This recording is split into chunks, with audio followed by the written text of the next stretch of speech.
With us right now, though, very special guest. Thanks for every one of you that listen to the show and make it what it is today. And right now, very special guest, Secretary Dale Folwell. He, Treasury Secretary of the state of North Carolina, one of the hardest working people I've ever known in the political realm. And Dale, it's an honor to have you here. How are you today? I'm doing fantastic and hope you are. Well, always. It's always a great day. I tell you what, looking at what you're doing up there, very impressed. I'm going to ask you about the health insurance stuff that's going on because most of us normal folk out here are getting creamed with massive increases. Want to ask you about the retirement stuff that you've worked on, the pension plans that you're working to shore up and make last longer, and the reforms you're pushing. But you sent a letter over to the president asking them to extend the moratorium on the health insurance tax. Now, this is not a sex issue. I don't see much coverage in the media at all about this. But if it doesn't, if you don't fix, not you, but if the president doesn't, this could cost North Carolinians $366 in additional premiums next year. But it looks like millions of dollars in savings. Tell us a little bit about this because most people aren't even familiar with the health insurance tax, which is HIT for short. Well, thank you for the opportunity. It's called a health insurance fee or health insurance tax. And generally speaking, it's a premium tax associated with an insurance policy. The types of insurance policies I'm talking about, specific to me in the Treasurer's office, are the Medicare Advantage policies. That's where we have almost 140,000 of our retirees on the state health plan who were over the age of 65 who are on the Medicare Advantage plan. So this premium tax is going to hit us to the tune of about $45 million next year. Wow. And for North Carolina as a whole, $380 million next year. Now, this tax is in the freezer, meaning that on a bipartisan basis with Democrats and Republicans, last year, the United States Congress, the House and the Senate, approved putting this thing in the freezer so that folks like me and North Carolinians and people across the United States would not have to pay this for the year that we're currently sitting in. But they only put it in the freezer for a year. And what I've asked the president to do, and I wish I'd had the foresight or have known about the executive order that he was already signing, because he could have very easily attached it to what he'd already done. What I've asked the president to do is, given all the uncertainty about health care, not knowing which direction they're going in, knowing that these are revenues they're not counting on because it's in the freezer right now, to simply leave it there for another year while they figure out what they're going to do about the whole health care issue. This is a big deal out there, and a lot of people don't know about this. Now, what is that money used for? So where does that money, because a lot of times it's earmarked for a specific purpose, where does that money go if it comes back, if the tax comes back? If this tax comes back, one of the examples of what I've told your listeners in the past, that we're signing our contracts, not other people's. We wrote into our extension for our Medicare Advantage program that if this tax comes back, that money comes back to the state health plan. It does not stay with the insurance company. We actually wrote that into our contract going forward. And this is a big deal to not only just retirees, but also to taxpayers. And we hope that the president gets the letter. We hope that he will give it some consideration. As you remember, 2 months ago, I held a press conference asking for the North Carolina delegation, Republicans, Democrats, House and Senate, in North Carolina, to sort of take the lead on this, because this impacts every person across this country, not just the state health plan and not just the people of our state. In fact, you say in the press release another 100 million Americans will see premium increases, totaling $22 billion next year. Increases in family coverage could top 540, with individual in the market paying 158 more for their premiums. Now, we're all getting whacked right now with these premiums. Now, are other states, I mean, I'm sure your office, you have an association of state treasurers across the country. Is this something that other states are looking? I mean, they've got to. Surely we're not the only one that noticed this, but are you working in conjunction with any other states on this front? I'd love to work in conjunction with anyone at any time, at any place, anywhere. But the conferences that I've been to up to this point, I have not found one person who knew anything about this.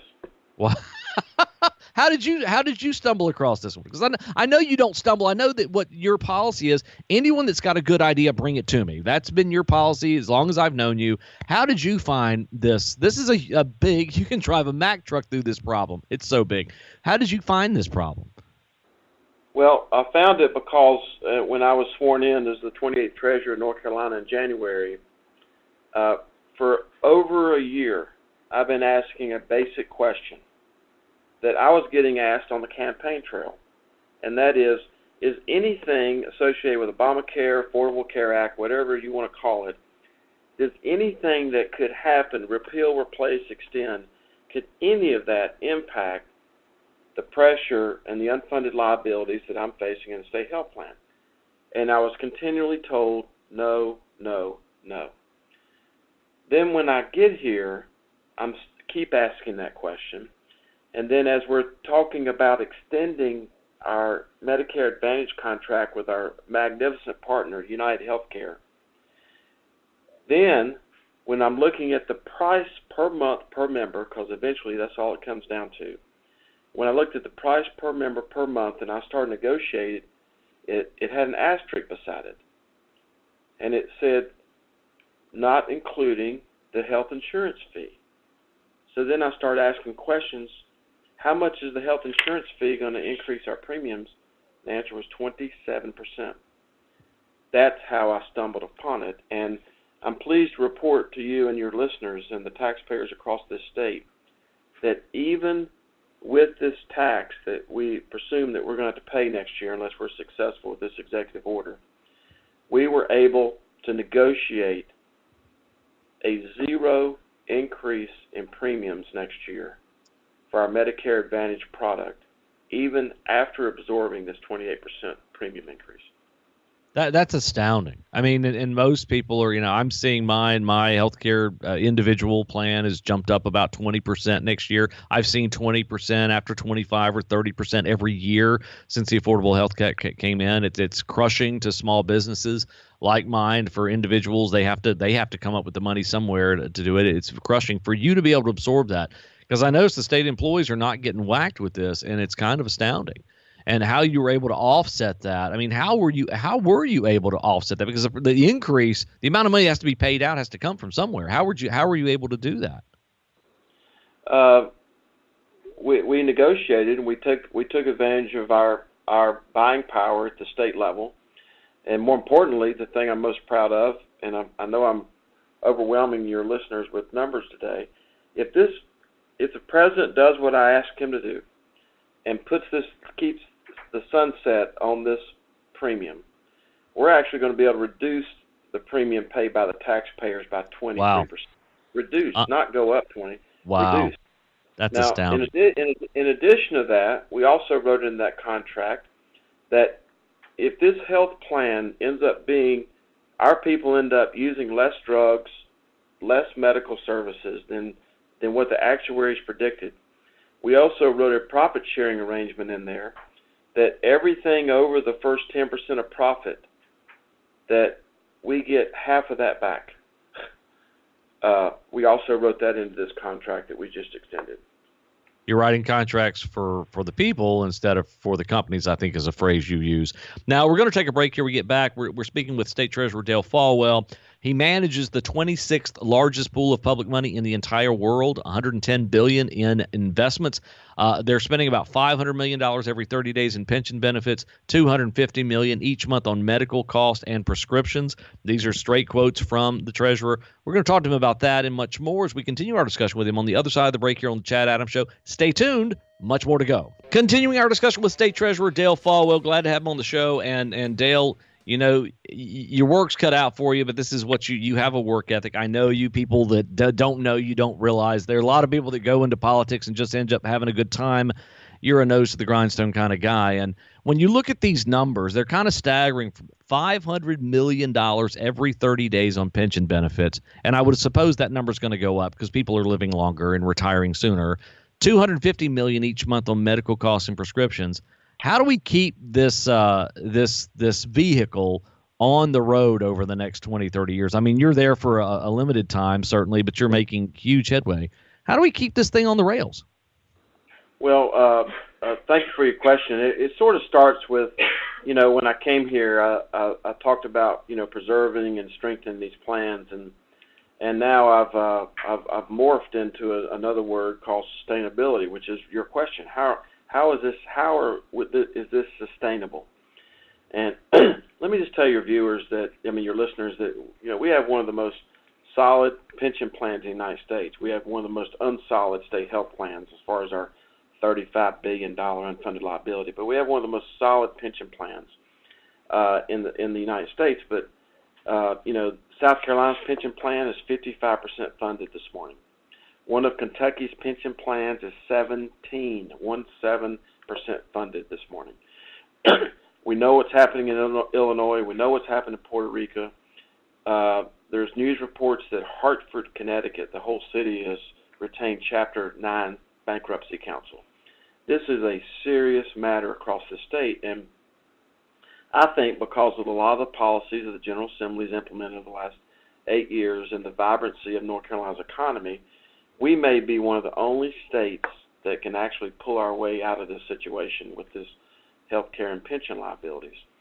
And I appreciate your description of me as far as nose to the grindstone, and I do like shrimp, but I'm not here just to eat the shrimp.